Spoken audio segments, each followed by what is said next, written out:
I went to the doctors, and he sort of like checked me out, checked my liver, and basically said to me, look, carry on the way you are. You know, we won't be sitting here chatting in a year's time.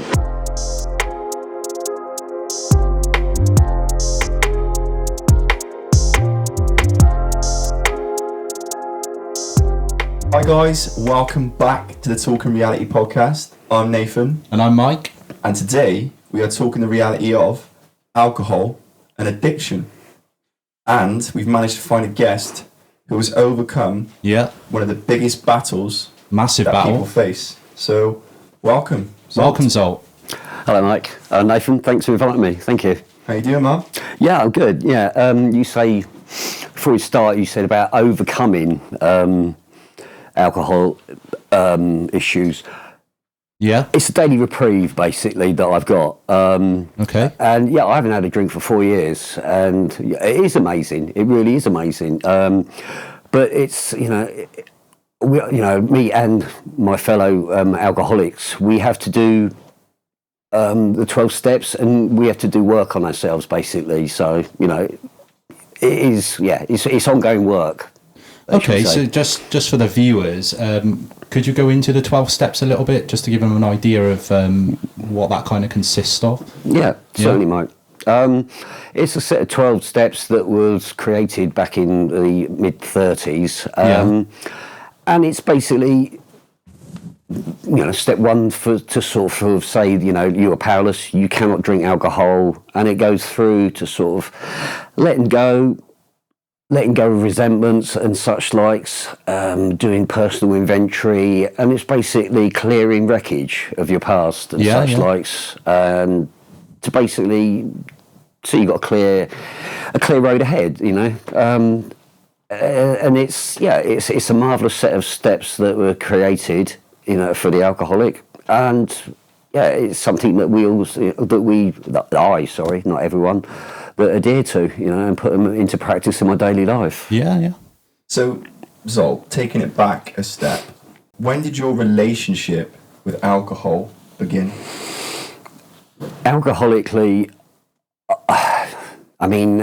my parents used to, I'm Hungarian, and my parents used to have, we used to have like a bottle of wine every Sunday and stuff like that. So I can't really remember my first drink, but I knew that when I put it inside me, that shy, timid little boy was sort of gone, and then all of a sudden, I was, Mr. Universe for a while, and it did change me. What sort of age would you have been when you were first sort of introduced to alcohol? Well, like I say, I was younger than 10, much younger, sort of like 7, 8, 9, I remember having wine.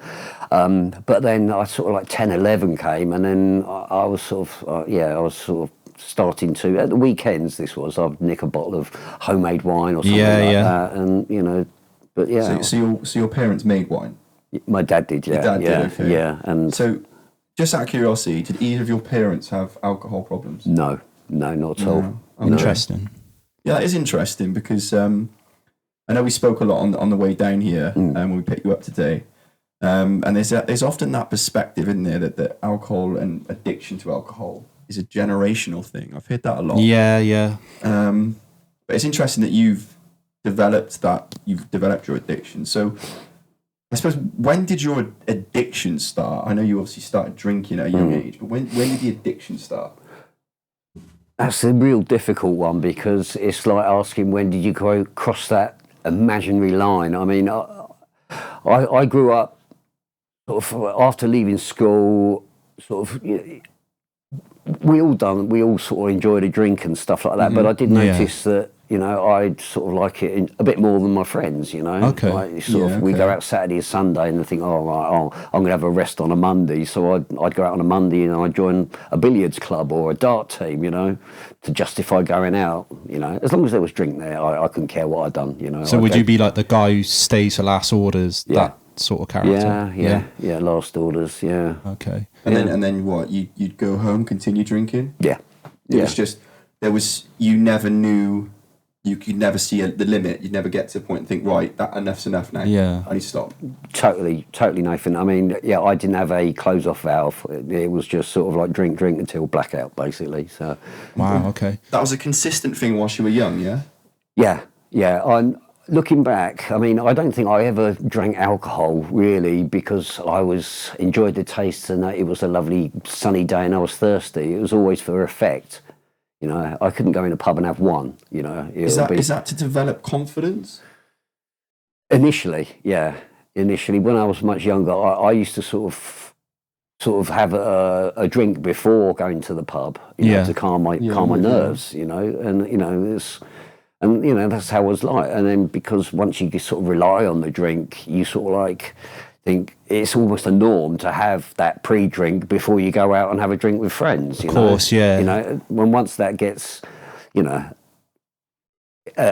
Every time I go out, so you know, it's just and then it just so that's in your teens, I'm guessing, your late teens, and then as you move forward into your 20s, that I'm guessing that developed into a more significant problem.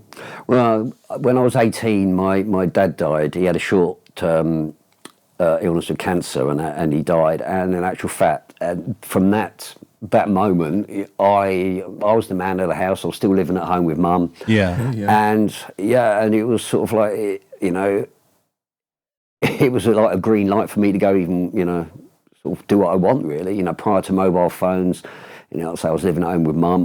You know, I'd go to the, you know, shops and that, buy a newspaper, and I'd disappear for a couple of days, you know, and stuff like that. You know, anything could happen really. You know, it was just, I with that out of the way, it was just my green light that no one's going to stop me now. Was your mum aware of that, or your friends, that you were drinking a bit more than other people?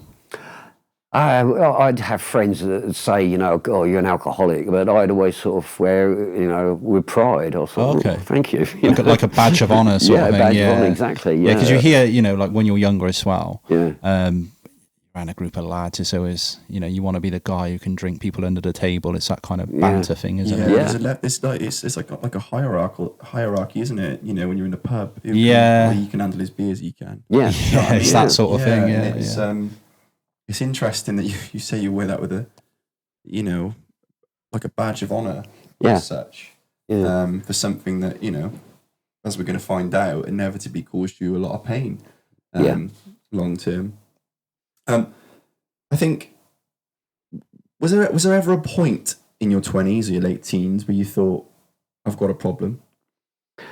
Funny enough, when in my sort of like 20s, I remember sort of like people would sort of have like a dry month or something like that, or even sort of like, my friends would sort of like, certain ones was like, I won't be drinking next week, and then I used to think, oh God, a whole week, you know, even then. Oh really? Sort of like, I didn't think I'd had a problem. I just thought, well, you know, I enjoy it, you know.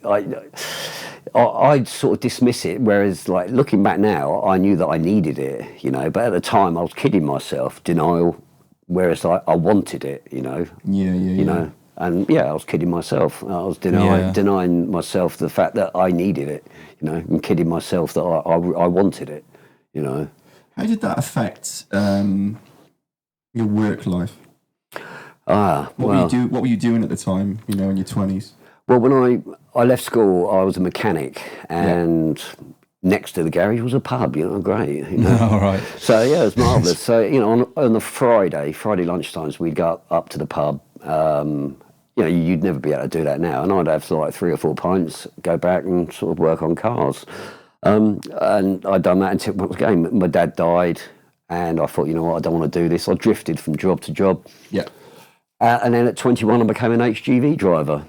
Right. Okay. And you know, good job for an alcoholic, really, isn't it? So, but back in those days, it's not the most ideal mix, but I mean, that's where you found yourself at 21. Yeah, and I remember going for my HGV thinking, you know what, this will, you know, having a professional license, because in the car I was drinking, driving all the time, you know. Yeah.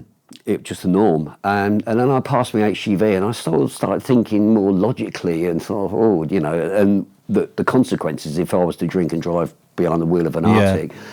But, you know, and I was pretty good for many years, but even that, you know, that succumbed to, you know, when I was long distance driving, you know, as I, you know, explain later on, you know, I got caught behind the wheel of a 44 tonner, you know, and that's when my recovery. Was that the point you realised there was a problem, or were you still in the denial phase? No, then I was looking for. I knew I was in trouble. Like I say, by this, you know, this was like 5 years ago. Yeah. I knew something was going to happen. I knew there was going to be an accident. I knew that I was going to get caught. And I thought that someone was going to get killed, you know. Really? I did. So And that, sorry.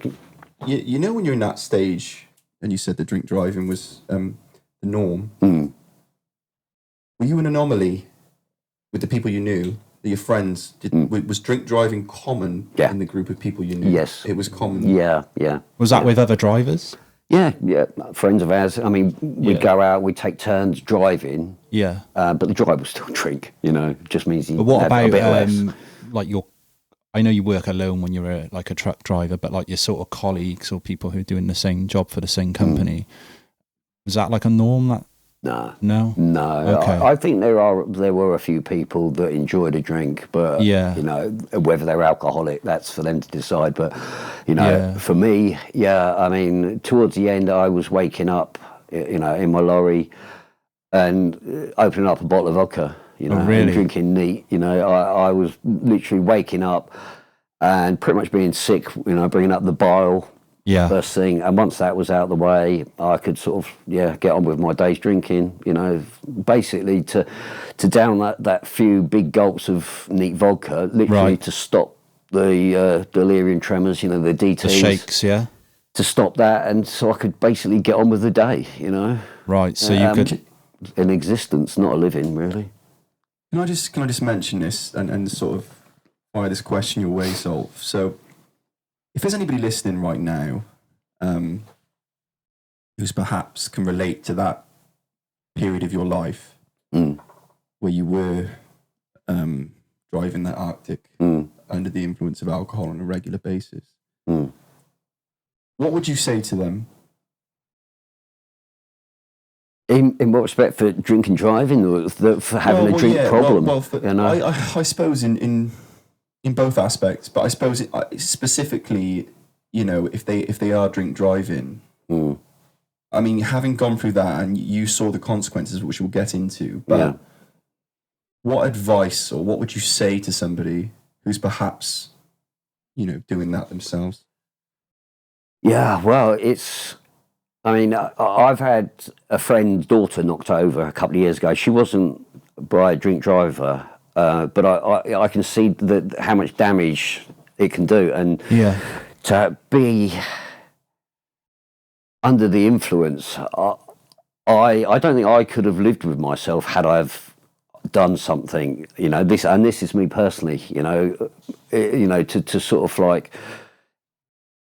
to actually carry, you know, that around. If I'd have killed someone, you know, in my Arctic, I couldn't live with myself and that. I mean, it's, you know, but the thing is, you know, when I was drinking, you know, I thought I was good at driving, you know, like, you know, and I've heard other people say, you know, I'm more confident, I'm a better driver when I've had a beer. I've heard that. You know, people say that, don't they? You know, and it's sort of that little thing. It's like an illusion, though, isn't it? It's, it is. It's just that you believe it as well. Yeah. You know, but no, I mean, it's just, I mean, like, you know, to drink and drive, I mean, no, it's completely, you know, out the window. And like I say, when I look back at it now, you know, an Arctic and that, I could have just been, you know, I could have wiped out families, dozens of people on a motorway and stuff like that, you know. And, you know, like I say, you know, I regret it, but then, you know, it's part of my my blueprint, really. You know, it's basically what I've done. You know, and I've basically because of the 12 steps. You know, I've let it go. You know, I've had to. You know, I could berate myself forever and a day for these things, but you know, I have to sort of put them to one side and think, okay, that was me. Can I just say, from my perspective, I think you're an exceptionally brave man to sit and talk about that so openly, because many people would lock that away. and not talk about it. But actually, there's definitely, I would say definitely people out there doing that. They get caught, don't they? You see it all the time, don't you? And I think it's about having the conversation in order to bring change, isn't it? And you know, maybe if you'd heard someone's story when you were doing that, that may have brought change. You never know. But I think that the fact you're so honest about it, and you can sit there and understand, you know, and you feel that regret, but also you've put that, you have to let that go. I understand that, of course you do. But I think you're a brave man for sitting there and talk about it. So I respect you for that, Zol. Thank you. Yeah, massively. I mean, it is, like you said, it's important to have that conversation, because if there's people out there that might come across this and listen to this podcast, and they might think about their actions, and or might even identify now that, you know, that sounds a bit like me. You know, those what, you know, your story might be familiar to someone who's going through it, and it might be, you know, the start of them going to seek help. For sure, man. For sure. That's why we want to share your story. Yeah. And it's not an easy thing to do. There's so much stigma involved with alcoholism. Oh, you know? massively, yeah. You know, and we know now it's an illness.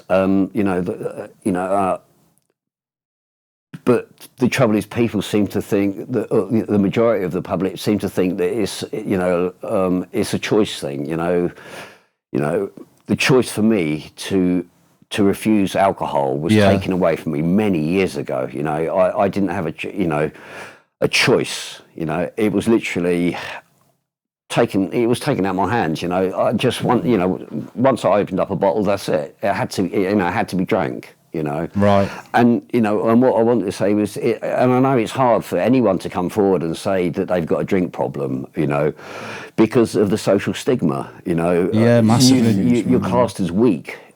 You know, whereas the people I know, the alcoholics I know, the strongest people you could ever meet. You know, they're warriors. They've overcome alcoholism. When I say overcome, you know, they work and do things for their recovery. Yeah, for sure. You know. And this, and I take my hat off to some of the bravest people I know are in recovery. You know. Yeah. But yeah, there's such a stigma to it. You know, and I felt the same. You know, when I came into treatment in Weston-super-Mare, and on leaving treatment, I was going to go back to West Sussex. But the reason I stayed, and I've looked and reflected on this, and the fact is, I was embarrassed to go back to Sussex because. The shame that I brought on my children, you know, I was worried that my children would be picked on because their dad was an alcoholic, or lots of reasons, you know, because, you know, my wife has everything now and, you know, I'd have nothing. All these little things. I didn't have what I had before, you know, my ego was, you know, deflated. So, you know, and I decided to stay in Weston, and, you know, and that's, you know, where I live now, and it is a great recovery town, you know, and it's, you know, and it's taught me a lot about myself, you know, working with alcoholics and such like. That point you just made about like the stigma around alcohol, just made me think of a question for you. So when you were sort of in the peak of your addiction to alcohol, did you have any sort of shame of like purchasing it? Because for me, when I've worked in retail, that's something I picked up on. The you know, you see the same faces who are buying the alcohol early in the morning, as you mentioned earlier, and always asking for a bag to conceal the alcohol. Was that something that you would do, or? Yeah, sometimes I'd buy this. What I like to call trampagne, you know, cider in a blue bottle that's never seen an apple in its life. Trampagne, lovely one. And I'd sort of, you know, I'd buy that and a newspaper. I mean, this was sort of like I'd be in my lorry and I'd pull up and I'd buy a newspaper or something silly like a Pepperami or something like that. Right. As long as I bought something along with that, and I'd you know. Yeah, something silly, you know, a packet of crisps and, you know, a bottle of vodka, you know, come on, you know. But in my head, I was justifying it, you know, because I wasn't just buying vodka. It'd be like a decoy then to sort of be and like... if I went to Tesco's, I'd sort of, you know, think, all right, she served me before, so I'll go to that one, you know. And I was, you know, go to different shops, different times of the day where, you know, all things like that. It was, you know. Was that because of the shame of it, or was it because it was kind of highlighting the because I didn't want people knowing that I drank so much. Right. Well, Okay. Well, it comes down to the fact, doesn't it? We've said it before.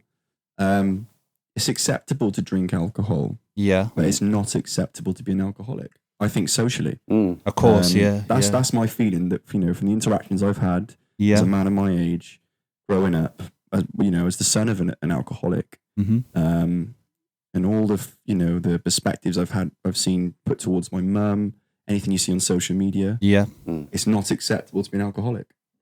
It's not. There's a stigma behind it, and we looked at some statistics, didn't we, prior to starting the podcast? Yeah, we did. A study was done in English secondary schools, and it was found that on average, 40 children in each secondary school have a parent who suffers with alcohol or drug addiction. 40 children in every secondary school. So although it's something that, it's not acceptable to be an alcoholic or a drug addict, it's actually affecting so many people across the UK. But people aren't having the conversations, I think, until it gets to a point, like you said, Sol, where you get caught drink driving. And then obviously then everything blows up. And it was a similar experience with my mum, not drink driving, but it took a massive incident Right. for anything to happen. So I think I think one of the difficulties is that we muddy the water, because on one hand we're like you said, we use it to celebrate, like New Year's Eve. What's everyone doing? They're drinking. And then on the other hand, you've got, your homeless guy drinking that whiskey to keep warm so he can survive the night. But if you put that on social media, right, no one bats an eyelid at the party, do they? The New Year's Eve party, but they look at the homeless guy and think, well, what a mess, or whatever they're thinking. Do you know what I mean? There's a stigma and there's already judgment casted, whereas the guys, they're doing the same thing. Yeah. Are they not both taking alcohol, consuming alcohol? So why it's just such an irrational conflict that we have in our society with our relationship with alcohol. It doesn't make any sense, does it? Most definitely. I mean, down Western, you talk about homeless people. I mean, and they're every corner. These poor people are living there. And once again, sort of society seems to see these poor people on the streets, and they seem to think, that it's their fault they got there. Yeah, you get a lot of that. It could have happened to me, Happened to anyone, couldn't it? Exactly. So you shared a story on the drive down about a gentleman who you know, and I think I said if you could share a bit about him. Yeah. Because and this is going to highlight the point of judging someone without knowing their story. Yeah, I was a couple of years ago.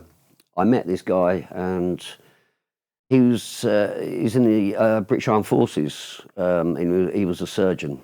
Lovely guy, and and he was around a couple of years ago, and he disappeared, and lo and behold, sort of like a couple of weeks ago, he was back, and he celebrated a year, which, seeing him, I thought, fantastic. And then 2 days later, he was back out there. He was drinking alcohol, and I think day after that, he was injecting heroin. Oh, wow. And that's, this is just goes. And this, basically, I think what you're trying to get at, Nathan, is that addiction is not discriminatory, It doesn't discriminate against doesn't anybody. care, anyone, when you talk about an alcoholic, your vision goes to the homeless guy sitting in there with a brown bag and stuff like that. Yeah, spot on. That's what you think of. Is. I was in treatment with homeless, and I was in there with company directors, every walk of life. I in the meetings, I see people from the clergy. You name it, every job, policemen, policewomen. It's non-discriminatory, obviously, but and it does. It does highlight the fact is, that it's not a class thing for starters. No, absolutely. Of course, it's not. Yeah, it does. It doesn't care where you come from. Not at all. It doesn't care what your story is. No. Like you say, this guy was he was a surgeon in the armed forces, wasn't he? Yeah. He served in Bosnia. Is that right? He's done some bad, some tours that are quite, So ultimately, horrendous. he's been through some heavy things, things we couldn't even imagine. Yeah, for sure. And sadly, he's suffering now. Yeah. And people would probably walk past him, on the street or wherever, drunk, and then just make judgments. Of course, if you actually knew that guy's story, Yeah. would you make those judgments? Exactly. Yeah, I mean, we've all got a story to tell. Absolutely, mate. So, but it's just like what I would say is what I like about living in Western-super-Mare. I'm plugging Western again because it is. You're a salesman for Western. Yeah. Shout out Western. Come to Western. It is frontline. Yeah. I mean, it was, so I'm led to believe a few years ago, it was rehab capital of Europe. There was like 18 treatment centres. That's crazy, man. I mean, and where there's a lot of recovery, there's a lot of using. Sure, yeah. Relapse, relapse. But it's, it does, it's one of those things, and we were talking earlier on, guys, weren't we, about sort of like people coming into AA, and I was saying that, how important the people is, and the person that just walks in that door for that first meeting is just as important as the guy that's sitting there with 20 years recovery, Yeah. And that's the wonder of AA, you everyone can put something in, because that guy that's walking in off the street that's just had a drink half an hour ago, he'll walk in, sit down, and the guy with 20 years can look at him and think, I don't want to go there, and the guy with a couple of hours can look at the guy at 20 years and go, you know what, I want to be you one day. Yeah, And it's just got that positive win-win, really. Result, the journey of your personal addiction. Obviously, you were a drink driver. And you were caught, caught by the police. Mm-hmm. What was your family situation at that point? I was married, 2 beautiful children, but my wife had suspicions that I was drink driving, and she said to me, and by the way, I got caught drink driving in my early 20s, and she had an idea that I was drink driving in my lorry, and I said I wasn't, and she said to me that if ever I was caught, the marriage would be over. And like I say, I loved my wife, I loved my children, but it just couldn't stop me from drinking, and especially behind the wheel of a lorry. I had to do it, and it was up until, and I carried on doing it, even though I kept saying, I've got to do something to this. I've got to do something, I've got to address this. But that somewhere was never today. It was always tomorrow. Was that because of just the overwhelming sort of craving from the addiction that would just sort of override your brain? Yeah. I mean, once I start drinking, that's it. I can't, I don't know why vodka bottles have screw lids, because once you take the lid off it, Of course, and it all, I guess it all kind of like links, like you just said, like there's sort of almost like a cue, isn't it? When you hear that's like the cue. Right, I gotta finish that. Like it's the same, Yeah, and that's what it was like. It was. Yeah, I mean, I've witnessed that firsthand, and I think you talk about that craving. Like, this is why I think it's really interesting to speak to somebody like you to get your story out, because now obviously I said my mum was an alcoholic. When that craving was so strong and there was no alcohol, she'd get to the point where she would drink a bottle of mouthwash for the tiny amounts of alcohol that was in it. Yeah, and I could just never ever understand that, like, crazy sort of obsessive behavior that you have to have that. It was just like crazy to me. I couldn't understand it, and ultimately that's because I'm not an addict and I'm not a medical professional or whatever. But I think it's important to have these conversations, because now when I reflect back on that, I don't feel the same emotions today that I did at that point. I feel empathy now. Yeah, of course. I don't feel anger and resentment. I feel empathy. Yeah, and I think that's why it's important that we are having this conversation. But it's been, I think one of the problems is it's been simplified, hasn't it? Like the addiction, because if we haven't been through the addiction, we don't know how powerful it is, and those cravings, because our biochemistry hasn't been affected, so we wouldn't have that, whereas an alcoholic would, so that we can't explain it because we haven't gone through it. So like when you're talking about your mum having that overwhelming sort of desire to get the alcohol to the point where she's taking mouthwash, like for you who's not a drinker, it's like you just can't picture it, can you? You can't understand it, but I'm sure we talk about it as a family, and we just. But that's what I'm saying. People talk about it like it's a simple yes or no.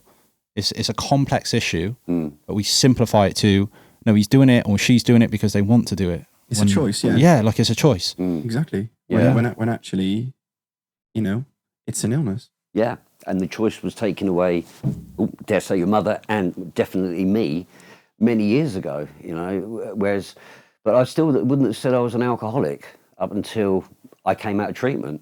You know, when I went into treatment, and prior to that, my idea, well, my idea, you drink like I did if you had my life. That was my sort of mantra, really, you know. Oh, you know, if you had my job, if you done this, whatever, you know, any excuse. So was it like basically. trying to like justify it? Justify it, yeah, you know. But, you know, and that's another thing, once again, with the 12 steps, you know, when I went into treatment, you know, it was sort of my ex-wife's fault for not sticking by me. It was their fault, until, you know, I turn it around and, you know, it's my fault. Yeah. You know, I've always said that I was faithful to my wife. I was with my wife for 25 years, you know, and looking at it, I was 25 years. I was having an affair with a bottle, really, you know, and you know, and I'm quite happy to sort of like own up to that now. Do you know what fascinates me, Zol? You with your wife that long, so she left you after. She kicked me out. Yeah. Okay, and I know from talking to you, she I think you sold, the family home was sold. Is that right? Yeah. And obviously you went to Western. Yeah. What fascinates me is how on earth you found the strength to get to where you are today. I think that's incredible. Yeah. There's a lot of people would not be able to find that strength, man. No. So again, like I know I constantly tell you that I am in awe of you, man. I think, you know, not just for what you've overcome.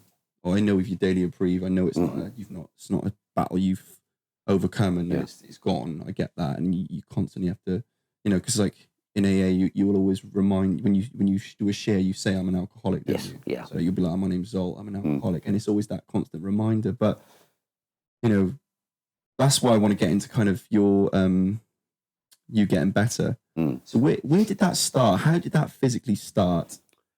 Well, it was back in 2016, and I don't remember the conversation. I remember sitting on my mum's doorstep with my sister, and I just sort of said, you know what, I've had enough.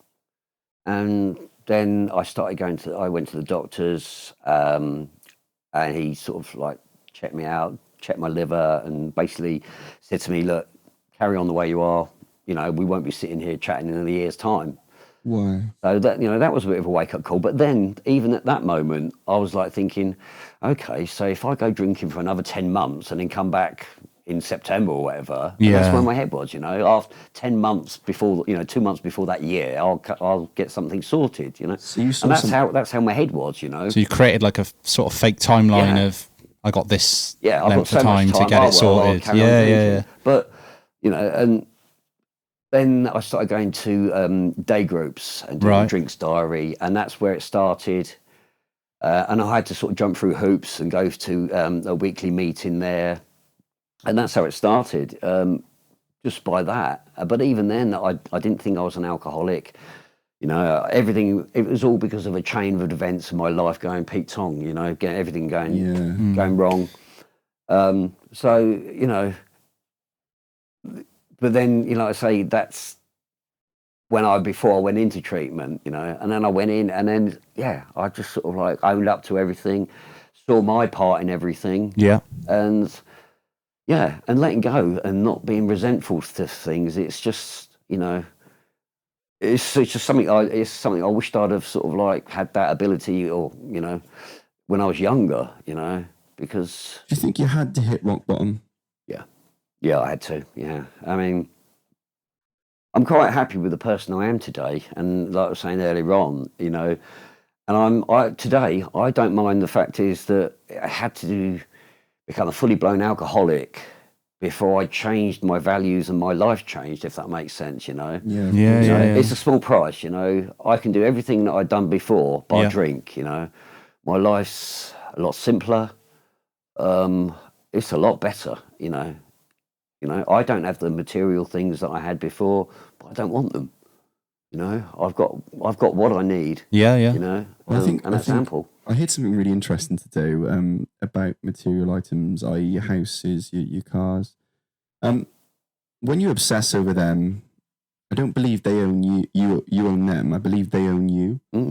Because essentially, like, let's say with a mortgage, for example, essentially you get stuck paying that, and you know I imagine you were paying a mortgage at that point. Yeah. So you were stuck in that job. You had to do that job, the HGV license, the HGV driving, and that was ultimately, you know, you're putting food on the table and all those things, and that then becomes more important than you actually fixing your, you know, the illness you were going through. And that's a difficult thing, I think. Is people can get stuck in that, you know, like you say, you're a happier man now without those material things. Yeah.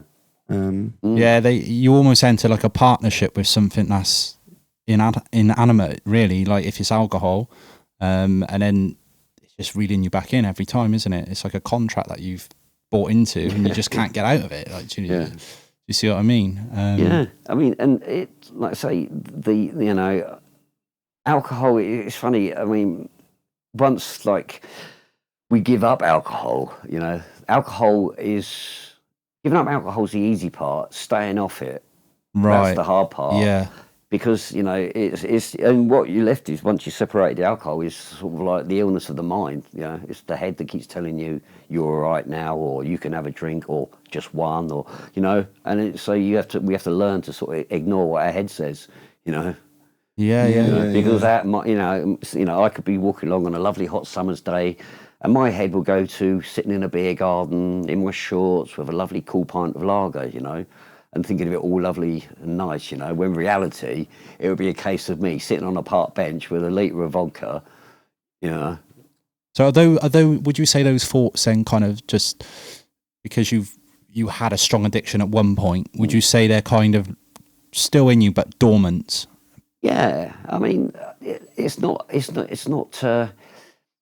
suppose it's reminiscing, really, you know. Yeah. But I mean, I do look back, you know, when I sort of think about the pit, the beer garden, and I think, oh, that's nice, you know. But I know it wouldn't be like that, you know. But when I have to bring myself back to reality, because it wouldn't be nice and serene. But when you see that beer garden, is that like a stimulus to those old feelings that you had about alcohol? Not now, no. I mean, if the thought comes into my head now about having a drink, right, I generally laugh it off. Okay, you know, and just just talk to myself. Where the hell did that come from? Or, yeah, you know, don't be silly. You know where it'll go. You know, because I you know, as in the step one of the 12 steps, you know, we admitted we are powerless over alcohol, and that's what I have to do. I have to sort of like say, you know, I cannot touch that first one. Right. It's the first one that does the damage, not the 20th. It's the first one. And then you're sort of back into it if you've done it. Yeah, you're back in there. Yeah, it's interesting because I've got a half brother who just cannot get off alcohol. Yeah. He lives day to day from event to event. Like he's into sport, so any sporting event, he'll buy a case of beer. Yeah. And that's the excuse while the football's on, or Wimbledon's on, or whatever's on. Like it's literally one thing. Is on. It could be, it could be, but or like Glastonbury. Yeah. So his calendar, right, is kind of like one event to the other. So he justifies his drinking through that. But from observing him, I think his drinking like differently to yours is because of his bad relationship with it, because he's using it to mask his unhappiness, right? Did you see a lot of guys like that in the AA meetings? Yeah. We all of us really, because you know, none of us, we're all trying to fix our feelings. But was you yourself unhappy? Was that part of the addiction? I think I was unhappy because I was an alcoholic. You know. Yeah. See, that's interesting. But I was drinking. But, so the drink. So yours is with like yours is kind of like the drink come first, and then the unhappiness. With my brother, it was the unhappiness first that led to the drinking, and then the drinking just sort of tips him over, because when he's drunk, he believes, like in his like head, he kind of thinks he's almost living a fantasy world, like he's pretending everything's good. but upstairs it's obviously not. No. That's quite interesting, because you didn't have that unhappiness before, did you? No, I mean, I mean that's the thing though, because I was working, I was driving 2 beautiful kids, you know, nice house, car, and stuff like that. Yeah, I never, you know, I wouldn't categorise myself as an alcoholic, because I didn't fall into that the idea that the alcoholic is the man with the dirty old coat and the, you know what I mean? Right, yeah, I the didn't sort of fall in that stigma category and I had a job, and you know, I had this and I had that. You know, I wasn't an alcoholic. I was just, you know, drinking because of my life. You know, like I said once again, you drink if you had what I had. You know, if you had the day at work, if you had my boss, anything. You know. You could do it almost, any excuse, you know. Of course, you drink if you had the same sandwiches I had today. You know, it could be something. Something so like minimal, could just trigger it. It's an excuse, basically, isn't it? You know? Yeah. And that's what I needed. And I didn't even need an excuse really to drink. You know, I was the sort of alcoholic. I could win £100 on the horses and drink. I could lose £100 on the horses and drink. You know, it didn't matter, did it? It didn't matter. Was it increased though? Like, I mean, like alcohol's, you know, it's absolutely everywhere. Where I work in a service station, they sell alcohol. Yeah. And you said you were a trucker. Yeah. Right. And we get a lot of truckers that pass through. Obviously, like they stay in our car park overnight, and a lot of them do buy alcohol. If you sort of went into the service station for like some food, and you walk past the alcohol, there's a small section. Would that stimulus make you want to go and buy, or would you already have that in your head before you arrived at like the service station? If I was going into a service station, it had already been pre-planned. So you already knew what you were having tonight, sort of thing, or in the morning, or whenever. I mean, I was that well planned that I'd look where I was going, really, and I'd know if I was going sort of like Suffolk area. Right. I knew of sort of like shops that would sell certain alcohol, like the Champagne, as I was talking about, cheap, you know, White Lightning, whatever. You know, I'd know these shops. So for me, I wouldn't buy alcohol at a service station, and you know, and that's how planned I was, because I knew it was overpriced and you could only get weakish lager. That's interesting. So that's very pre-planned then, isn't it? Very much so. A premeditated sort of thing. Yeah. And if I knew that if I was going somewhere where I couldn't, I'd stock up. You know. Yeah. Can I ask you both a question? Go on. Certainly. Do you think the alcohol companies and the retailers have more responsibility to make alcohol less accessible? I.e., you know, in the example you've just used. Yeah, I mean, I'll go first. Yeah, I think they do, because me working in a service station, it's just irony, isn't it? Not allowed to drink and drive, but you're on the road because you're at the service station. But here's your alcohol. Yeah. And the other thing on that is, like you said, it's overpriced. So who's the target market? Well, the only person who's going to pay for overpriced alcohol is someone who absolutely has got that need and sort of almost lust for it, and addiction. Because your average guy would go in there and go, look at that price. I'll go down to Tesco, 5 minutes down the road, job done. So it's either someone with surplus cash or someone with and when you lay it out like that, it's kind of hard to put an argument for them to say, no, that's not what we're doing here, guys. I agree with you, man. I think you've hit the nail on the head, and it's quite sad, really, isn't it, when you think that I know we kind of talked about this before, but ultimately the demand's there, otherwise they wouldn't sell it. It wouldn't continue to be sold. Yeah, there's always people buying it. There's always people buying it. It just comes down to money again, doesn't it? And it is like, from my experience, it is typically the same faces, and a lot of them are drivers, HGV. Yeah. And like, not to call anyone out, but like, if they're on the road and they're sinking whatever they're drinking, you know, they have to get up early. That's not out your system. Yeah, we all know that, right? It's like almost like everyone knows it, but no one talks about it, do they? But ultimately, it's not about judging these drivers. Of course not. No, it's about the bigger picture. Yeah, bigger picture. Why is it even there? Why? Yeah, I just can't get my head around. But it's everywhere, isn't it? It's like everywhere. It is. Yeah. And that's part of the problem why, like, my half brother can't get off it, I think, because he likes to, like I said, he's very into sports. So you go up to the bookies. What's he passing when he's next? You know, going into the bookies, passing like bargain booze or something like that. Yeah. Or even if he's going to get his milk in the morning, there's an alcohol, displays like buy 2 for 1 or whatever. There's always, if there's a promotion on one product, and if there's a promotion on one product, there's always alcohol. Oh yeah.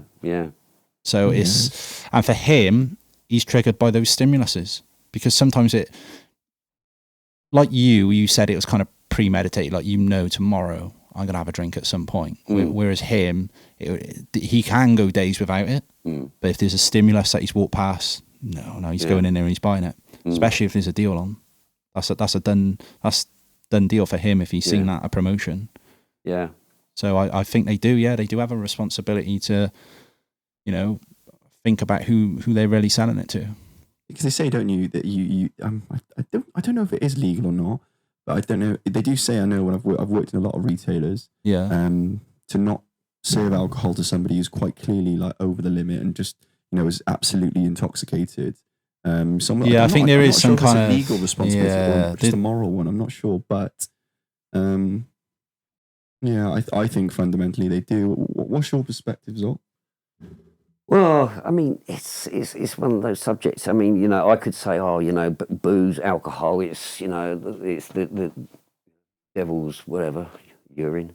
But alcohol in itself, it's not the problem. It's when you mix alcohol and people like me, But I mean, it is. I agree with you. It is just so readily available. It's pretty much in every sort of outlet nowadays, and that, and and purely because these things sell, and when they sell well, they're going to sell even more. And and it is quite ironic that like in a petrol station that they're selling it. But it's the way times are changing. All these. Every shop seems to be selling a bit from other shops nowadays, like sort of like a newsagent, start selling sort of like alcohol and other bits and pieces, just been widened, doesn't it? Like the breadth of things you can buy. Well, it's like the post office by here. Yeah, it sells alcohol. Yeah, is it really? So you go in. I didn't know that. You're posting a parcel to your nan in Shropshire, and then you could buy a bottle of vodka. That's the thing. My half brother would. He would do that. That stimulus would be powerful enough to make him make that purchase. Yeah. And he's only gone to send a parcel. That's crazy. I mean, it's difficult, isn't it? Because ultimately shops need to make money, and it sells. Yeah. So then you go, who should be responsible? The government? I don't know. Who does it fall upon? The alcohol companies? I mean, I know you say that it's when you mix someone like you and alcohol. But if someone's ill, right, and it's a huge problem. I mean, I mentioned that stat earlier about 40 children in English secondary schools, right? So we know it's a huge problem. It's affecting a lot of people. Surely as a society, people have more of a responsibility. The people in the hierarchies of, I don't know, the government, the retailers, the alcohol companies should do more. Do you not think? They should, but it's, as I said earlier, I think it's the muddy, they muddy the water so much that it's, it's a party thing, but it's a depressant thing, but it's a birthday thing. Do you see what I mean? And it's because of that, it's conflicting. Because on one hand, you're using it for celebration, on the other hand, you've got a problem. Commiseration. Yeah. So and because the water's so muddy, they don't get into that because, and the other thing is, like you said, it's like with people that are alcoholics, like you said, with your doctor basically palmed you off, right? Because they probably don't put enough emphasis on that through their training, because they got to learn such a broad, a breadth of things, and that's kind of one of the things that, and plus the stigma makes it at the bottom of the pile, kind of like mental health. Yeah, very much so. Yeah, no, it gets brushed under the side, doesn't it? No one wants to talk about it. And I just think that's part of it. The reason it's brushed under is because on one side it's a good thing, party thing, and the muddy in the water, I feel, brushes it under the carpet. Whereas if it was like purely illness and like people are dying, people are depressed, people are killing themselves, if it was just that, they would solve it, wouldn't they?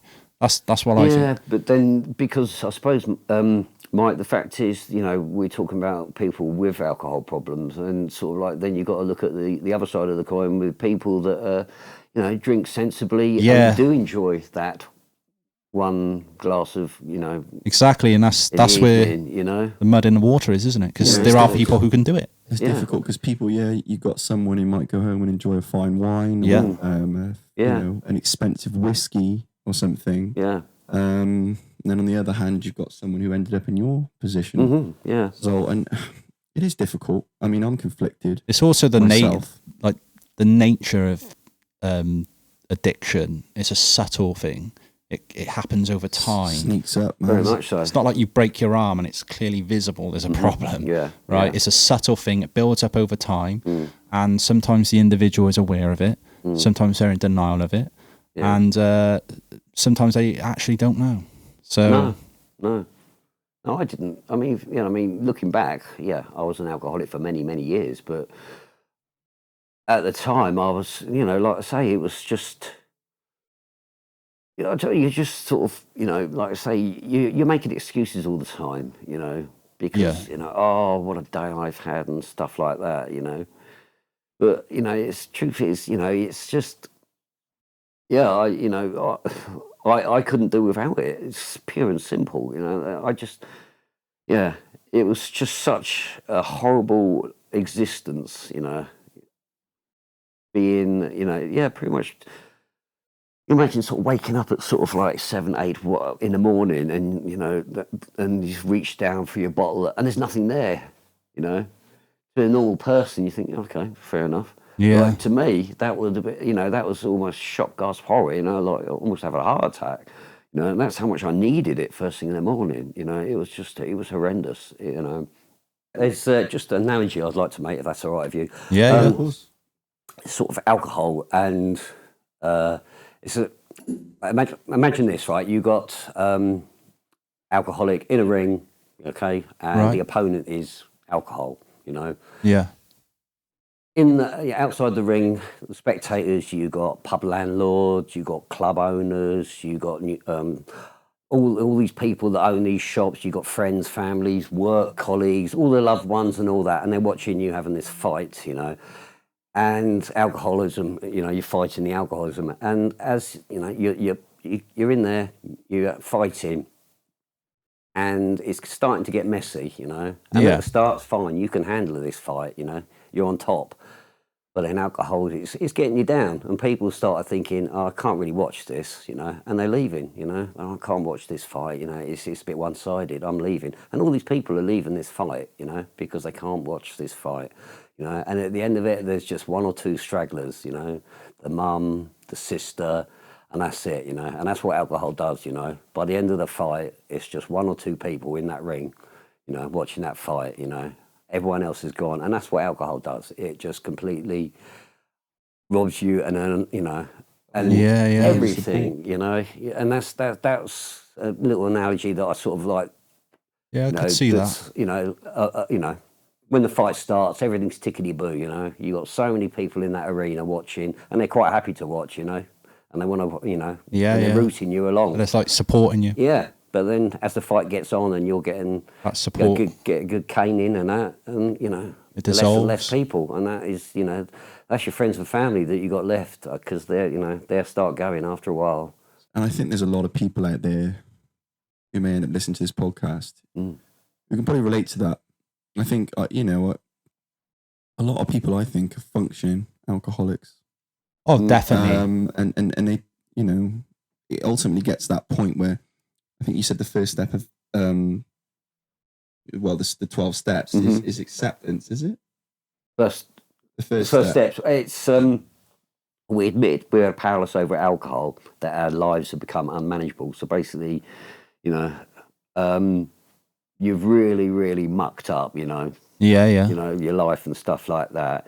And, and it's basically saying, that's what you've done. I've really mucked things up, but it can be fixed. And that's basically what the first few steps are, it can be done, So the acceptance. Yeah, acceptance and, I guess a lot of people don't see that like Nate just mentioned, like, you know, there's a lot of people out there that are functional. They're going to work. The alcohol is like a treat after work to sort of, it's a stressful day. Yeah. This calms me down. This is what I do. But I'm not an alcoholic because I'm not the guy on the park bench with his bottle of whiskey. You know, they're going off stigmas. When actually, if they're consuming that on a daily basis, one could argue that, yes, you are addicted, maybe mildly or depending on your amounts, what units you're taking. But then how frequently, you know, do you have to take alcohol before you consider yourself or someone else considers you an alcoholic? And I mean, because you have one glass of wine every night at 6 o'clock, Yeah. you know, does that make you a regular drinker, you know? Or Well, it definitely makes you a regular drinker, but doesn't make you an addict. No. Yeah. But then do you need that drink? I mean, to be an alcoholic, it's not the quantity. And the thing is, people also have different thresholds, don't they? Yeah, exactly. You know? It's quite a hard thing to measure. Yeah. I know for me, like I very, very, very rarely drink because I grew up around addiction and my perspective on it. You know, I will have a few drinks with my friends every now and then, but my perspective on it is usually, most of the time very negative. And I suppose my perception of addiction now has changed. Meeting people like yourself. I went to an AA meeting myself, and you kind of, you know, watching my mum go through what she's been through over, you know, decades. You see how it destroys people. It absolutely destroys people. And I think it's difficult, isn't it? Because, like you say, you have the people who were doing what you were doing, Zolt, where you're, you know, it got to the point where it was controlling your life. You know, the fact you couldn't find a bottle, then you would like almost have a heart attack, like you said. And then you got the people who, you know, go and enjoy a few glasses of wine on a Friday night, and then they might have a few glasses of wine on a Saturday night and a Sunday night and a Monday night. Oh, I'll take Tuesday off. But it's just like, at what point does it become an addiction? Like, for me, I think it is. If you said to that person, right, I need to take alcohol out of your life, right, and they couldn't accept that, then I think, I don't know, does that make it an addiction? Well, again, it's hard to say, but people are different, and their relationship with alcohol is different. I mean, I think there's some very clear examples of alcoholics. Like with my half brother, like he's the sort of guy who'll go to the pub and he'd be the last guy there. All of his mates have gone home because they got jobs, and he's not getting up for work. Or he'll say to himself, I'm going to work tomorrow. But ultimately, he's drinking the alcohol, but the alcohol is consuming him. So it kind of distorts his vision of reality. And he'll never get up for work the next day. So like observing that, you can kind of say, yeah, this guy's an alcoholic, or he's got a problem, because he can't just go to the pub and have one or two, even if that's the ideal, you know, the arrangement with his friends. But ultimately, he's the last guy standing in the pub, and the last one leaving the building. Do you know what I mean? So it's hard, isn't it? Some people, it's very like visible that they clearly got an addiction, and other people it's subtle, like the worker who pops in after work, finish at 5 o'clock, office job, whatever, comes in, buys a bottle of wine, goes home. Sneaks up on you, man. Does, yeah. I think the other thing we haven't really talked about too much, obviously, Zolt, whilst you were going through what you were going through, you were a victim of that illness, but you weren't the only victim in that situation. No. I mean, speaking as a child of an addict, I think it does create other victims, doesn't it? Very much so. My mum, my sister. I mean, my mum was having to go and get my alcohol for me. Yeah. I remember her sort of saying to me, "Oh, they're going to think I've got a drink problem." Oh yeah. You know, because my poor mum was going, you know, buying my alcohol, and she said that, you know, she was worried, and I just said to her, "We'll go to another shop or a different till." You know, it's all about me. You know, oh, how dare you, mother? Just get it. You know. You know, and that's just how I was sort of so self-absorbed, you know. Of course. You know, it's just, And I guess when you're consumed by the alcohol, you're acting out of character a lot of the time. Oh, yeah, nothing else matters apart from getting that bottle from me, you know. For sure. You know. And your kids. Yeah. I mean, they're both doing very well. From what you said, they sound amazing. Yeah, they're two good, you know, grounded children. You know, Oliver's at school, at university in Southampton. And my daughter Isabella, like I said, she's playing for Lewis Town Football Club. Amazing, man. Yeah, really good things that I wouldn't have, I wouldn't have been able to see if I'd have carried on, drinking. Well, if that doctor had been right, you wouldn't be here today. Exactly. It would have been, yeah. So it's, doors do have, open. They certainly have done for me. I think the reason why I asked that is with it being such a huge problem, I think there may well be someone who listens to this who's, we're going to get into kind of any kind of advice we can give to someone who maybe is suffering with alcohol. But ultimately, if there is someone listening to this who's got a loved one or a very close friend who's suffering with addiction, I mean, what would you say to Mike, having experienced it on a personal level? It's difficult, I know. It's a tough question, but I think you've got to try and identify the root of it. Because I know my half brother, the reason he drinks is because he's unhappy in himself. He's never become like self-actualized, right? He doesn't have a purpose. His purpose is drinking, like I said, one event to the next. Mm-hmm. So, and it's very difficult because, like you said, like the first step is that sort of coming out of the denial phase and acceptance. And with him, you just can't get him out of the denial phase, and that's the biggest like problem, because he's with his like alcohol addiction, he's become a compulsive liar as well. I think that's almost a byproduct of it, because he's had to lie to cover his addiction, but now it's got to the point where it's like the beers, it's just spilling everywhere now, so that you can't cover his tracks, right? So it's difficult to try and give that person advice when they're completely dismissing the problem. But from what I observe, I can see it's an unhappiness within, because he doesn't have a purpose. Like, he doesn't see his kids now. And he just lives from one event to the next. And he's been on that sort of trajectory ever since he was like in his early teens. He'd started drinking then, and that's continued now into his adolescence. And now, well, he's like early 40s now, so he's on his road to like middle age, and I suspect it would continue. But I think if you could get him on the acceptance and get him into one of those AA meetings when he recognises that, there's a doctor who's got a problem as well, there's a cleaner who's got a problem, there's an office worker, then he might realise that, he's not alone. He's not alone. He's not isolated, and actually this is a common problem. Doesn't discriminate. Can happen to anyone, different backgrounds, because he's not from the best of backgrounds. But there are people like yourself, Zolt, who've proven you can climb out the hole. As you said, it's a daily conflict. But it can be done. It can be. And I think someone like him could benefit from listening to this, because it might actually, spark that light and think, I think one thing that kind of is difficult, though, like you said, he doesn't see his kids. And that's my point I'm making, in that he's a victim of his illness.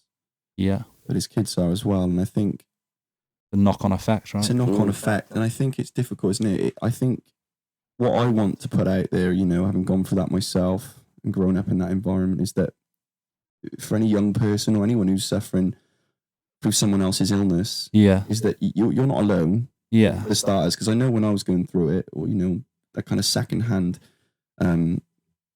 illness, you do feel alone. You feel very alone. Oh, definitely. Because it's such that shameful thing that you don't talk about. You don't go to school and talk to your friends about it. Of course, you wouldn't go to school and say, "Look, my mum's an alcoholic." What goes on at home stays on at home. Of course, very much so. And then that becomes, you almost just have to you become someone who hides their illness. You're being weighed down by their addiction. Yeah, but I think the problem is it's not that addict's fault. The fault is that the perspective of society. Society has to change. We have to stop viewing addiction, alcohol addiction, drug addiction. We have to stop viewing it, in such a shameful way. As a lifestyle choice. As a lifestyle choice. Because otherwise, what's going to change? In 20 years' time, there'll be another Zolt. There'll be another person like my mum. There'll be another person like your half brother. if nothing changes. Yeah. Alcohol's still going to be here. Budweiser will still be making billions of pounds profit every year. You know what I mean? And you could see that it increased over the lockdown.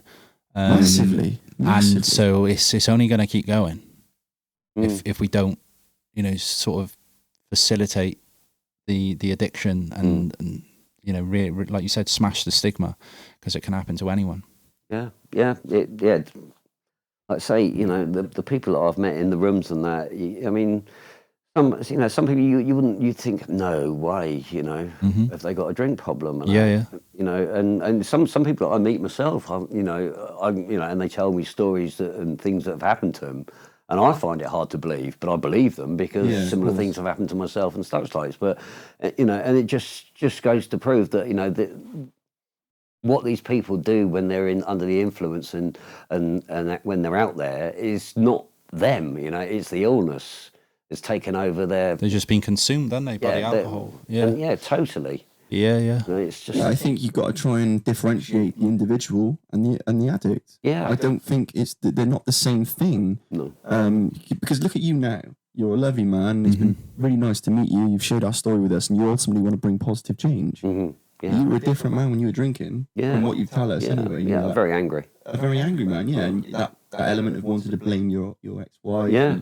You look at you now, though, and you're completely changed. You're a different man. Yeah. And if people only saw you as the addict, and that's a really sad world. But ultimately, I think there's a lot of people out there who do only see the addict. Yeah. Yeah, and I think there's a lot of people out there who, you read the statistics about alcoholic parents.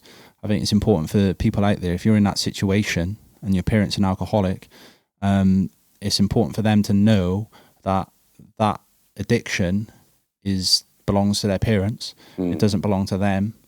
Everything's temporary. Yeah. Right. So things will go bad, things will go good. Yeah. So you come to a crossroads at that point. Well, do I allow this influence to influence me, or do I go the other way and I drink responsibly?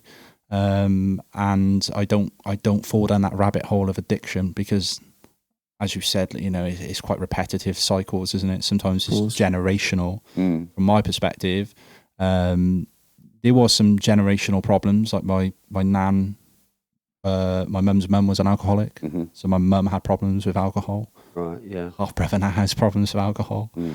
Whereas for me, I drink very rarely. It would be a night out, which don't do too many of them these days, or maybe like a New Year's Eve or some kind of party. But I recognise the problems because I've seen the mistakes my half brother's made, so I know I don't want to make those mistakes. He's already done it for me. But for those kids that are in a home where there's an addiction problem of alcohol, they need to know that you have to separate yourself from your circumstances, because in 10, 20 years time, you can be out of that home in a positive environment and be living your life rather than being trapped in the clutches of alcohol, as so many people are. Yeah, definitely. Yeah. I mean, like I say, as I said earlier on, I haven't had a drink for 4 years, but I mean, and if you'd have said that to me 4 years ago, I'd have laughed in your face. Yeah, so ultimately, you're making the point that things are temporary, things don't change. Well, everything is, isn't it? Yeah. Everything is. Yeah, we only have today. All of course. And that's, like you said, that's partly why it's a constant battle, because it's temporary. Exactly. I mean, if you're struggling with alcohol, I mean, like myself and others, reel it in, just think, okay, I won't have a drink or a drug today, and if that seems like a long time, then just go by the hour, think, okay, right, it's 9:15, won't have, and I'll be free for the next hour, and then do another hour, if that's what it takes, it's not easy, but I found personally that the 12 steps, the AA 12 steps, basically saved my bacon. Basically, it changed me for the better, and give me a purpose for living.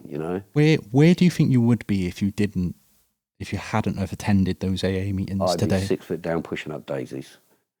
I'd be dead.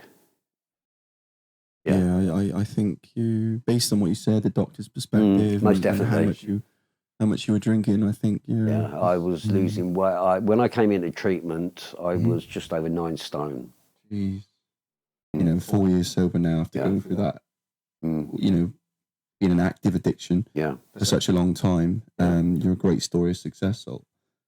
And I think with AA, do you think AA is? I know you said it keeps you sober, but I know that obviously AA is a very group orientated method of keeping people sober. Do you think it really, really helps for people who come in who, a day sober? Yeah, and most definitely. Yeah. I love seeing newcomers. To me, seeing someone that's coming through the doors that's just like quit yesterday, day before, it's raw. Yeah. And we need to see people like that. People coming off the street that have just thrown a bottle in the bin and just think, I'll quit now. To see them, because like matey over in the corner that's got 20 years sobriety, he can see that young lad or young female walking through the door that's just thrown a bottle away, and he'll be thinking, I don't want to go back to that, and the young lad or female that's walked in through the door can look at the guy with the 20 years and think, I want to be you one day. Yeah. So it's a win-win. We all help each other. We've all got something to put in to that meeting. Yeah. It's just, there are no generals, there's no captains. We're all on the same par, So, you got, if you're a group member of a group, of a meeting, it doesn't matter whether you've got 10 years, 10 minutes. If you're part of that group, you're just as important, and that's the beauty of it, we all add to it. Yeah, I think that's one of the good things about just like group mentality in general. As humans, we're kind of tribal, aren't we? Yeah. And it's like they, even like with like sort of things like fitness, they say, if you go with someone, you're more likely to stick to it. Yeah. So I guess it's that sort of environment where you can Stick all with the winners. the winner's circle, isn't it? Together That's what it we is. win. Yeah.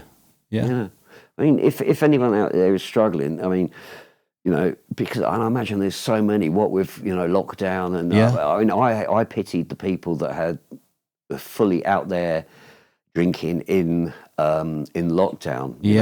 Because how many husbands and wives, sons and daughters are sort of like running out of alcohol? And I was going through these scenarios, how I'd have been going through it if I was still drinking in lockdown. Yeah. And you're sort of running out of alcohol. You can't get out to the shops. You've been for your one-day walk. You've got, all this, and you've got no alcohol. I was thinking, God, how would I cope with that? Yeah. And I take my hat off to these people that are struggling at the moment.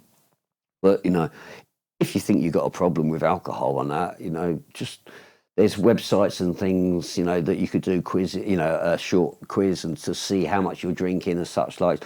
But at the end of the day, if you believe you're an alcoholic, it's got to come from within, Yeah. Someone can tell you that you're an alcoholic 25 times in an hour. It doesn't make you an alcoholic, But if you say that you are an alcoholic, then, you've got to follow your own instincts, I know what it's like when I first went to my first meeting. I was petrified, but, we are so understanding, non-judgmental, whatever you think, I can't tell anyone about what I've been through, it's, we've all been, it's all been done and heard it in the rooms and that, so, if you've got a problem with alcohol, that, inquire about AA and that. And if I was thinking about you here, Nathan, and you, Mike, of family members, So, there's a thing called AL-ANON, which members of or relatives of alcoholics and addicts can go and they can find out how to sort of cope with living with an alcoholic and stuff like that. So, you've got AL-ANON as well, to sort of, give like the family members a bit of moral support on that. And, like us alcoholics meet and discuss with other alcoholics, members of families can meet up in Al-Anon and sort of, and prop each other up. So, there is help out there. That's for interesting. Family members as well. I don't think that's like a well-known thing, is it? No. Certainly I've never heard of it. We're definitely going to post in the bio this put the link in there, something about that to try and direct people towards that, because that's really helpful. Yeah, great. So thanks for sharing that, mate. No problem. It's really positive. From my experience, the people that I know that are hooked on alcohol is a happiness issue. There's there's something miserable that concealing with the alcohol. But I think happiness in general is a management issue. And I think happiness comes from within. Yeah, but once you identify what makes you happy, you've just got to kind of lean towards that and stay away from I know it sounds, simplistic, but try and stay away from the things that make you unhappy. Like you said about, when you're in a treatment centre and you're getting angry and all that sort of stuff. And then you realise that, well, that only links to then the thought wanting on the alcohol again. So if you kind of don't get upset over something minor, then you quickly cancel out the thought of, I need a drink now to get over because I got frustrated. Yeah. So I think, it's obviously a difficult one. Everyone battles with the happiness thing every day. Yeah. But I think ultimately, it's a management issue. Yeah. And if we break it down and make it, more simple like that, then perhaps we can avoid falling into these potholes in life. Yeah.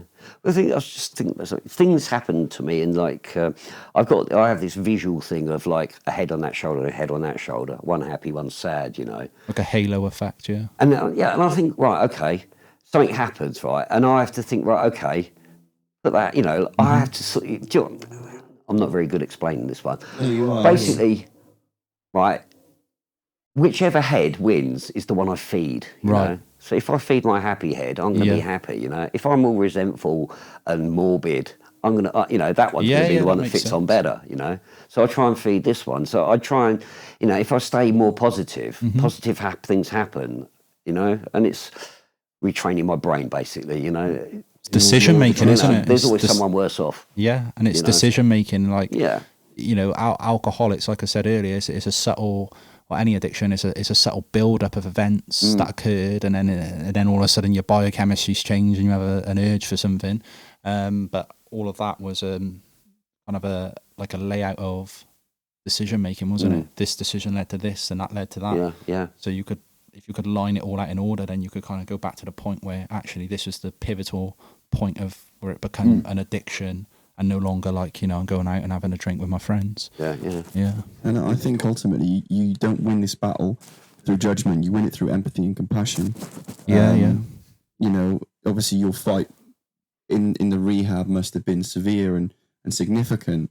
But when you said they've started to rebuild you up, that's ultimately about empathy and compassion. And I think that's what that's what I want people to take away from this, is that, it's so easy to judge. It's so easy to judge and look at things from solely your perspective. Yeah. It's a lot harder to empathise and show compassion. But ultimately, I think, being through what I've been through, I judged my mum for many, many years in a very negative way. When I started to show empathy and compassion and forgive her for what she, what her illness had caused, it lifted a massive weight off my shoulders. Huge. And I imagine a massive weight off her shoulders. And I think, I try my hardest not to judge anyone who's in active addiction. Yeah. Because you, like you said, the surgeon who served in Bosnia, Yeah, good man. Very, very, exactly. It'd be very easy to judge. And that's what I really want people to take away from this. We're going to share some websites and charities that we think might be able to help people who can relate to Zolt's story, or perhaps mine and Mike's story. Underneath this video, and put them in the bio. Yeah, we'll put them in the bio. And Zolt, I want to thank you massively for coming on today and sharing your story. I think you're a very brave man. Thank you. A very brave man, and I really hope people can take courage and bravery from your story. Thank you. Yeah, I mean, Zolt, you're the living example. As you said earlier, it's a constant battle, but there are people out there, if they do have a similar negative relationship with alcohol, hopefully they can look at your story and see there is a way out of this. Yeah, absolutely. Like you said, hopefully they seek comfort in your story as well. That they're not the only one who was going through it. Yeah, spot on. Yeah, I think that's been a great talk today, guys. I want to thank all our listeners and viewers for engaging with the Talking Reality podcast. Please give us a like and subscribe, and we look forward to seeing you next time. Yeah, thank you. Thanks. Thank you.